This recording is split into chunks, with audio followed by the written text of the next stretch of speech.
Kerala water അതോറിറ്റിയുടെ ജലജീവൻ പദ്ധതിക്കായി ആലുവ തോട്ടുമുഖം മുതൽ പകലുമറ്റം വരെ റോഡിന് ഇരുഭാഗവും പൊളിച്ചിട്ടിട്ട് മാസങ്ങൾ കഴിഞ്ഞു.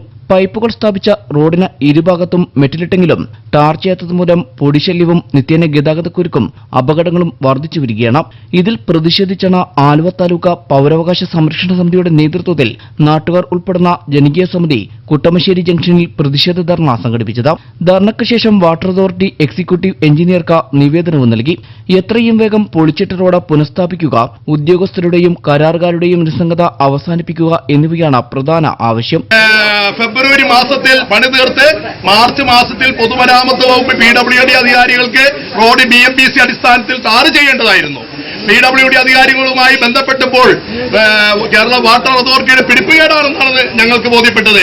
അതേ തുടർന്ന് വാട്ടർ അതോറിറ്റി ഉദ്യോഗസ്ഥരുമായി സംസാരിക്കുകയും ഇതിന്റെ കരാറുകാരായ ആളുകളുമായി സംസാരിക്കുകയും ചെയ്തപ്പോൾ ഈ മാസം, അതായത് ഏപ്രിൽ മാസം 15-ാം തീയതിക്ക് മുമ്പ് ഇത് പൂർത്തീകരിച്ച് പൊതുമരാമത്ത് വകുപ്പിന് കൈമാറുമെന്ന് പറഞ്ഞിരുന്നു. ഇതുവരെയും എന്നാൽ 15-ാം തീയതി കഴിഞ്ഞ് ഇന്നിപ്പോ വീണ്ടും 10 ദിവസം പിന്നിട്ടിരിക്കുകയാണ്. ഇതുവരെയും കൈമാറുവാനോ ഇതിനെ പണി പൂർത്തീകരിക്കുവാനോ ഇവർ പറഞ്ഞ സമയത്ത് സാധിച്ചിട്ടില്ല. പ്രതിഷേധ സമരത്തിൽ ജനകീയ സമിതി കൺവീനർ ഇസ്മായിൽ ചന്ദര അധ്യക്ഷത വഹിച്ചു. പൗരാവകാശ സംരക്ഷണ സമിതി സെക്രട്ടറി സാബു പരിയാരത്ത സ്വാഗതം പറഞ്ഞു. മൂലമ്പള്ളി കോർഡിനേഷൻ കമ്മിറ്റി ജനറൽ കൺവീനറും കേരയിൽ വിരുദ്ധ സമിതിയുടെ ഭാരവാഹിയുമായ പ്രൊഫസർ ഫ്രാൻസിസ് കളത്തുങ്കൽ പ്രതിഷേധ പരിപാടി ഉദ്ഘാടനം ചെയ്തു.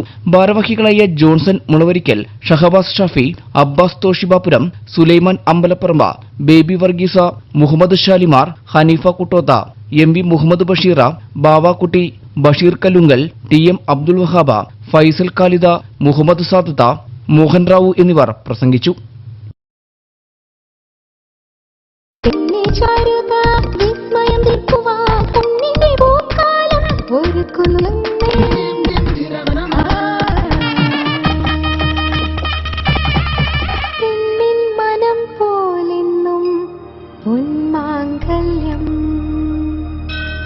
Bobby Chamanur International Jeweler.